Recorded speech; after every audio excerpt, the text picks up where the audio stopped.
Jansangram news, बातमीची सत्यता हीच आमची ओळख। दाऊदपूर शिवारामध्ये अतिवृष्टीचा कहर, पिके, संत्रा बागा आणि सुपीक मातीचे मोठे नुकसान। तळेगाव परिसरातील दाऊदपूर शिवारात परवा रात्री झालेल्या मुसळधार अतिवृष्टीने शेतीचे मोठे नुकसान झाले।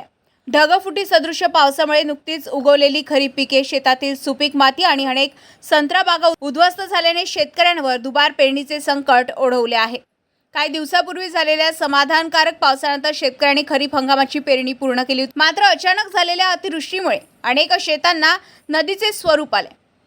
पाण्याच्या प्रचंड प्रवाहामुळे सुपीक माती वाहून गेली असून शेती नापीक होण्याची भीती व्यक्त केली जात आहे।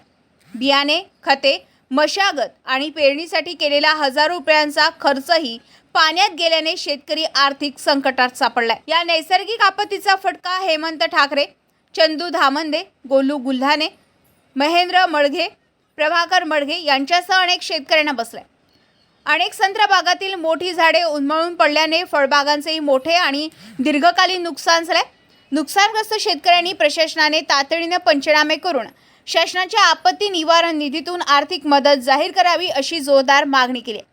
प्रशासनाने त्वरित मदत न केल्यास शेतकऱ्यांसमोरील आर्थिक संकट अधिक गंभीर होण्याची शक्यता व्यक्त होत आहे। मलिक पटेल, जनसंग्राम न्यूज, आर्वी।